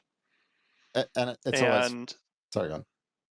and then the other part that was important as we did these is none of the specific examples are theoretical. They're all actual companies that somebody, not all me, has used in the wild and seen exist in a Yeah. fairly healthy way. Yeah. And that's something that I don't think we spend enough time on mapping for people. It's like these are things people have actually done and valued. Platform portfolio, common pattern, but not commonly used the way it's described here. I want to This hear is more about true. what you mean to see if it matches with what I intended. So I'll just head straight into team topologies. Right. What I find is a lot of people tell me that they are a platform topology when they're actually a complicated subsystem topology. Right. So, and the really easy delineation for me is a complicated subsystem topology regularly turns up as a blocking dependency. And it kind of exists to, I forget exactly which one of some principle it was, right? But that notion of the fact that shared services can be a useful trade-off. So it exists to consolidate a particular style of supply and attempt to manage the competition for its capacity. And where if you think about the topology for platforms, it's you've got to be customer centric, you've got to know your value proposition. If you're turning up as a dependency, you're probably doing something wrong, because you need to be getting out ahead of your customers and you're building a platform that they can consume as a service, rather than them turning up and going, hey, I need you to add this feature for me next quarter. I disagree, but only slightly. Because I think there is a healthy balance, especially, well, good, healthy platforms. You will have people coming to you wanting you to be able to do stuff. And sure, if you can be out ahead of that and inspire them, then that's great. But I think maybe the difference between platform and subsystem to me in that is how often do you say no? Do you have a product management plan that lets you tell your stakeholders, no, we're not going to build that, it doesn't fit with our platform vision? Or are you a complicated subsystem where we just put all the really hard stuff there and you can't really say no, you can just say that's going to be hard, it's going to take a while. And some of that gets back to multiple customers, multiple relationships, and so on. But there's a fine line, but it doesn't, dependencies aren't bad in my mind here, because if you're a great platform, you should have excited customers wanting to do more than you can right now. But I think I would counter that and say you don't build bespoke features for excited customers. You sense a pattern of demand amongst a group of excited customers and build a feature that supports the pattern of demand you can see. Think about I mean, what sales team have you had? so I've worked with the sales teams that go and sell bespoke solutions to individual customers, and I've worked with the product groups who go, "This is the death of us. It's why we can't create a coherent product strategy." Right. And very easily, and we live in a world, and it happens all the time with all kinds of terminology. We live in a world where people go, "Here's a new buzzword, and I can use it to describe the way I've always worked." And I've seen a way, because platform's been a very popular sales pitch in a number of the consultancies in the digital space lately. And I have seen a lot of companies go, we're now a platform.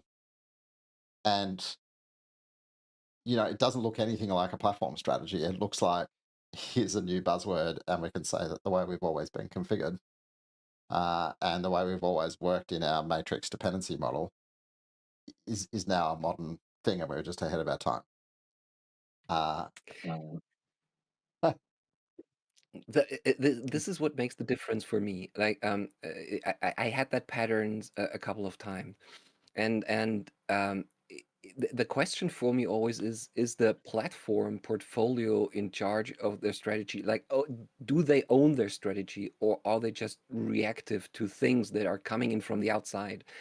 And if you are not really clear about what like a platform strategy or a platform portfolio looks like, then it's the usual fallback that you are just driven by the demand from the outside, because usually the platform is not earning money, but the things that are like anchored on the platform is these things are earning money. And so it's usually like there is a certain tendency, at least from my personal experience in the companies that I worked with, that there is like a certain like power structure in play saying, hey, you are in service to the features that we are creating for the customer, and you have to do whatever we want you to do. And then you may have a certain strategy, but this is more like something that you write on paper because you should have one, but in reality you're more reactive, you're driven by things that are streaming constantly in.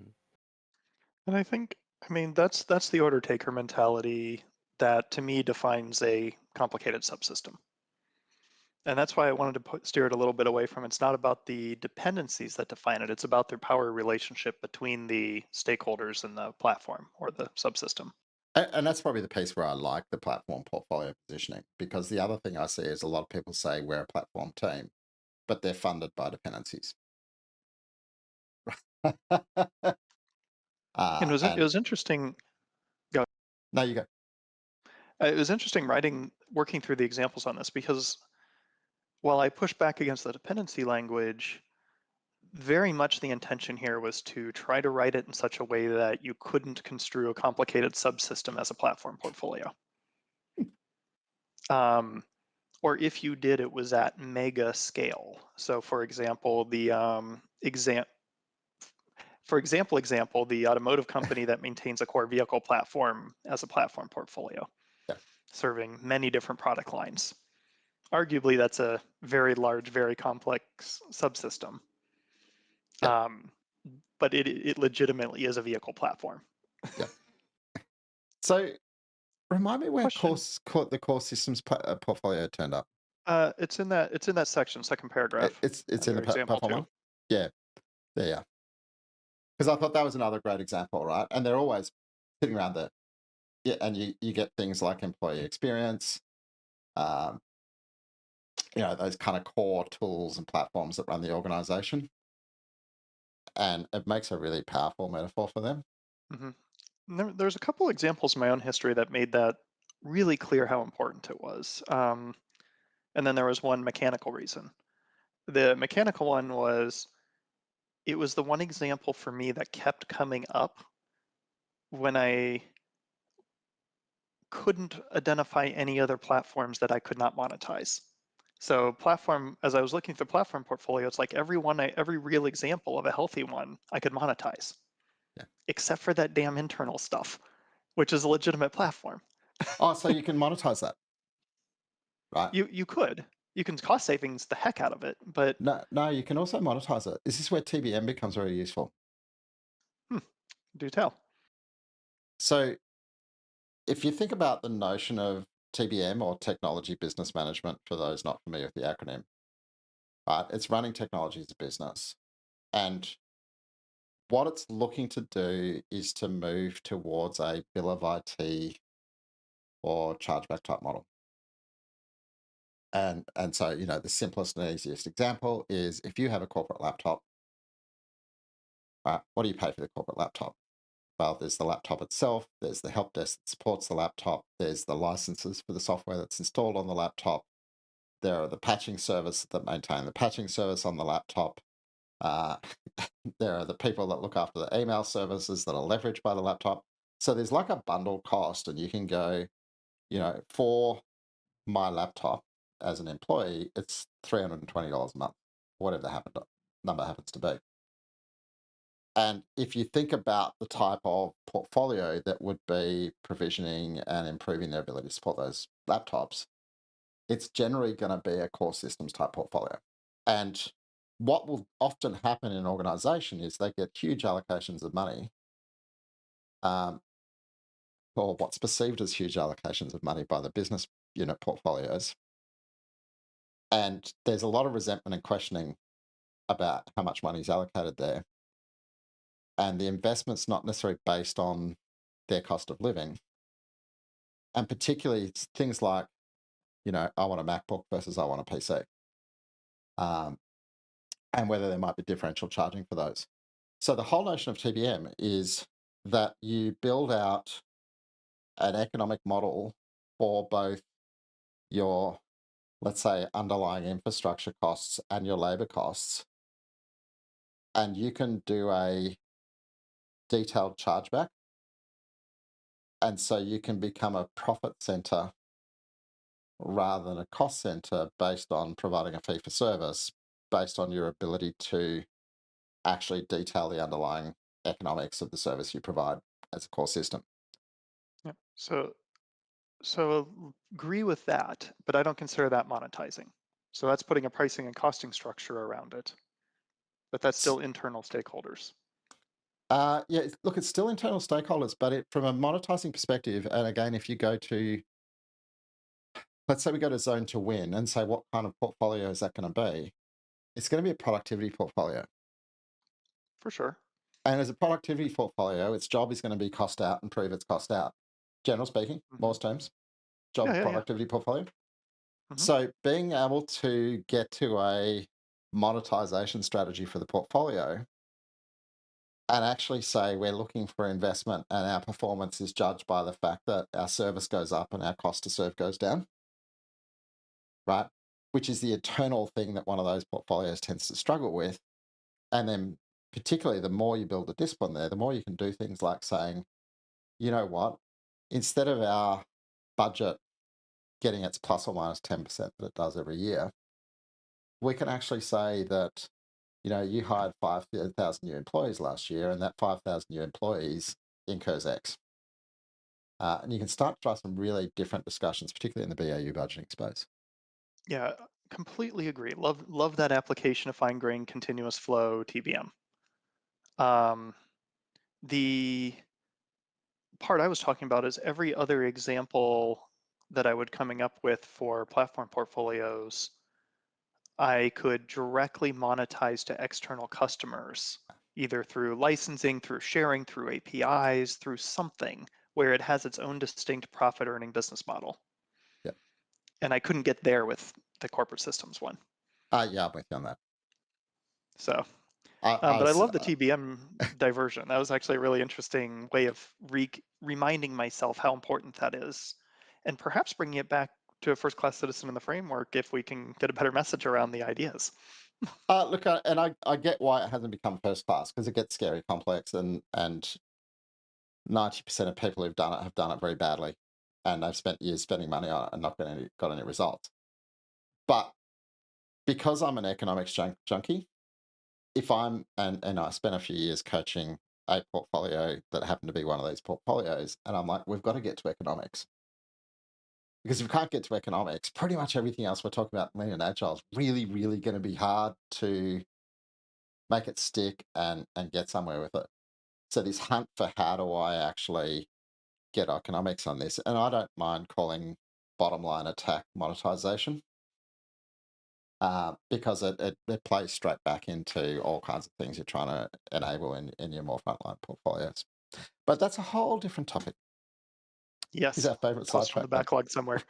Um, so back to the example in the let's see, I talked the special case on that one is also just that exactly the TBM flow that you did.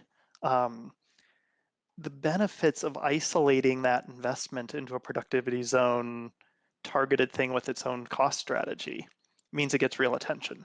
Yeah. And I remember this, I forget if it was a VP or SVP, I think it was just a VP at CA that had managed to take the equivalent of that portfolio that served all the different product groups and take out cost through cloud and standardization and eliminating custom stuff.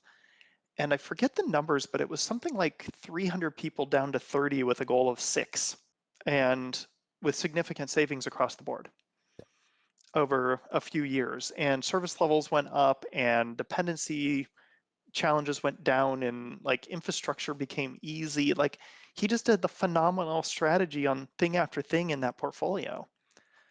But then I can't imagine the set of business owners, stakeholders, and executives around a typical portfolio having the energy to stay focused on something like that long enough to get those kind of results. And that didn't mean 300 fewer people in the company. That meant 300 more people working on building products and enhancing them. And that's what was super powerful. Yeah, but it also makes it super difficult. I was in a coaching conversation with a portfolio group at a client this week where we were talking about hard metrics versus soft metrics through that lens of, if you've got metrics that mean when you claim the realization, yeah, you claw back OPEX. They're very different to epics that say, or metrics that say we've freed you up to do more productive stuff, in terms of their power in a conversation. Uh, but yeah, again, different topic. Yep. That's a fun one though, so we'll save that. um, All right, we got about 10 minutes left. Let's see if we can get through the last 3. all right, regional operating portfolios. That one was a bit of a gimme to me, right? Um, go figure, you're So going to be regional. yeah, It. absolutely. I mean, this is I a did pattern think that the. so Sorry, go on, Wolfgang. yeah, I just wanted to say this is a pattern that you find in almost every larger company. So this is just a given. Um, I, I I have a hard time thinking of a company which hadn't had that in one form or another. Maybe not as a standalone portfolio, but at least as a function within a portfolio. Uh, I thought you gave a nice hint towards what could have become very complicated to describe. Uh, and I'll put it like this: if you think about, let's say, American Icon and Mullally's rationalization of Ford, right?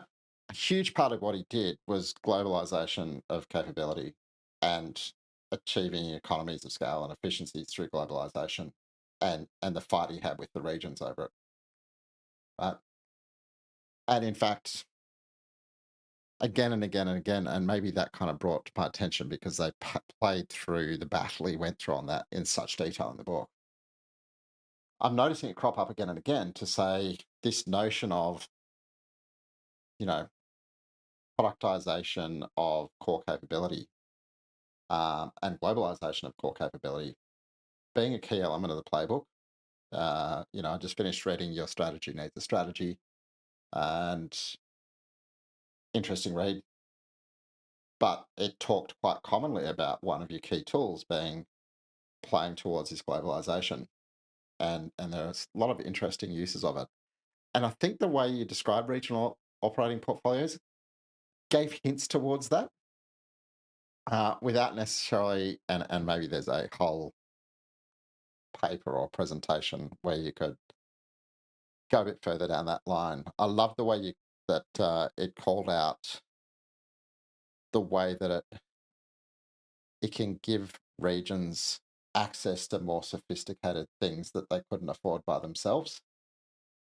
But I did find it got a little bit bogged down in terms of going, is the regional operating portfolio the bit that's regionalized and it's leveraging a platform portfolio which gives it the reach and the sophistication it has access to? Or is it that you've actually gone in the example strategy to go, there's two types of regional operating portfolios. There's a product oriented regional portfolio versus a local oriented regional portfolio. And I don't know whether I was just connecting too many dots as I read it, but I think I'd encourage on this one to keep the mental model simple. yeah. And really, what this is, for me, more than anything, is permission for those little 50-person outposts for an entire continent to call themselves a portfolio, because they are. Even if they're smaller than a release train, they have 3 Scrum teams that are working closely with their business partners, trying to take this enterprise tech and make it real and useful, while perhaps pursuing business models that are wildly unexpected back in the main country. And that's the thing that I think companies need permission to do. It's like, yeah, this is a portfolio. It has its own strategic themes. It has its own governance. It has a completely different regulatory and governance framework. And it even has to pay the parent company for all of its services, back to the TBM thing, legally, as part of the accounting systems. So let's not hand wave it into, oh, that's just you need to make a train that has people from 4 different continents on it. It's like, no, this is its own damn portfolio. Do it. And it might be 100th of the size of the main one. And that's okay. All right, so I massively overread. Thank you. What am I There having? was a couple spots where I started overthinking like global automakers and regional distribution networks and things like that too. So there is a complex supply chain conversation that can be had around it. But that wasn't really the main intent. It was more just to create the possibility for local action and localized strategy geographically. So I'm going to hold that thought and come back to it when we talk about enterprise. Last example, regulatory and risk portfolios. Again, bit of a no-brainer. Seen it again and again and again. Although, to be honest, until I got to the examples, I probably was thinking about it differently. And the reason I was thinking about it differently was that it usually shows up for me as a color of money rather than a portfolio. And my experience, and then maybe this is the way Australian enterprises treat it, there is usually a bucket of money which is regulatory and risk held centrally. And any portfolio looking at some aspect of their investment strategy that arguably is related to reg and risk can extend their local budget allocation by justifying it as coming from that bucket of money. Right? We're doing this. It legitimately is for these reasons. Therefore, we can draw down on the central reg and risk fund. So there's kind of a control mechanism to say, is the work you're thinking about doing in your local portfolio strategy legitimately able to tap into this? And I've worked with a few portfolios where let's say they started with 300 million and there was something they really needed to do, and they went, actually, it's reg and risk. They can take their 300 mil and they can go, we can get another 30 mil for this other bit of the strategy because we can go and tap into the reg and risk bucket. And so that was kind of where I started reading, because I went, usually for me, it's a pot of money. And to go back to Nico and Luke's guidance article, it's a color of money. And most portfolios can access it. But as soon as you got your examples, I went, yeah, okay, I'll buy those. Yeah, because I don't see. So you were describing first risk reduction as an investment theme, as opposed to a different regulatory environment that puts different constraints around this work, I think. Yes, yes. And this one's very much intended to be, we must operate differently because. Yeah, and that's what I got when I got the examples. But an easy one for me, like a bank, anti-money laundering, right? There will be some vehicles that are centrally like sitting in a logical portfolio that are chasing anti-money laundering. But then there will be other portfolios all over a bank that turn up and go, actually, I need to do this in alignment to the anti-money laundering strategy. Yeah. And because I need to do that, I can tap into the reg and risk bucket for my Yeah, thing. absolutely. And I don't see anything wrong with that. And then there's a third category I do see things wrong with, which is, oh, we're implementing the quality of service around anti-money laundering, so you should give us money. It's like, no, that's a definition of done item for you. That's like cybersecurity. You don't get extra money to be secure. You just be secure.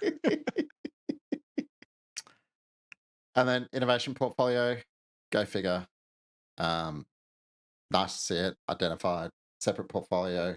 I think the only reaction I had when I read it was it probably taps the thread. And we've chatted about it a little bit around the difference between an investment like the zone to win innovation zone versus letting a perhaps more classic portfolio leverage the Horizon 3 thinking to do a bit of capacity allocation to local innovation.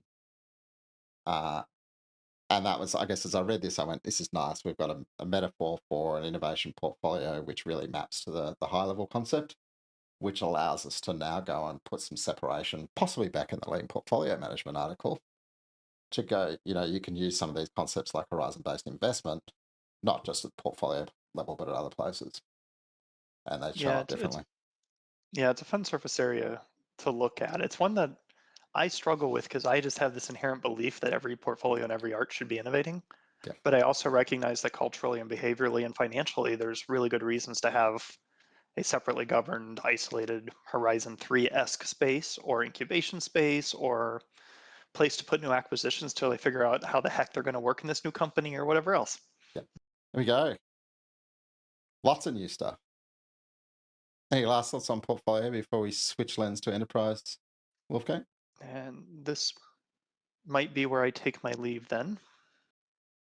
Well, I was looking at the time and I've been watching a little bit in the back channel going 20 minutes to the hour or whatever. And I wasn't sure whether that was our time transition or timed wrap.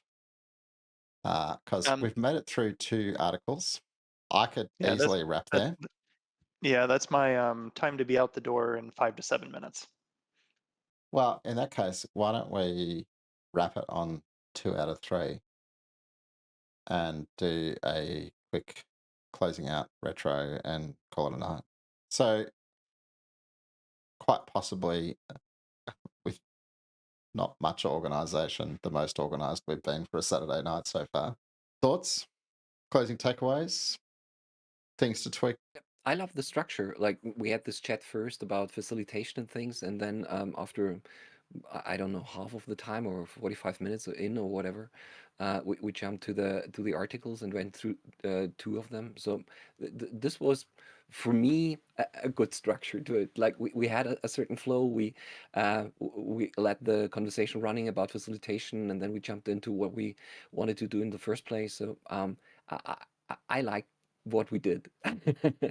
Yeah, I'm definitely liking having a little bit more of an intent, and frankly, it let me come in just a little more prepared to go deep on something. And it wasn't like I put a ton of work in. I just last night looked at the backlog items and then I slept on them. Yeah, And I had my windows open this morning. Like I had the articles open. yeah. Um, and just that 15 minutes of prep, I think, let me have a much more effective conversation, except for when I was distracted when Mark threw the ball at me. Well, I threw the ball because I had in my head 90 seconds and I've been talking more than 90 seconds. On that front, I think I'll just compliment all three of us. I think we did a much better monologue balance. And I was also during the call looking at an app called Fireflies, which is kind of like Otter, but has deep conversational metrics, and now I'm really curious, and I might feed a few of our videos through it. All right, then that's a wrap. And you're right. That little bit of reflection and prep time, even for something like this, it's fresh in your head.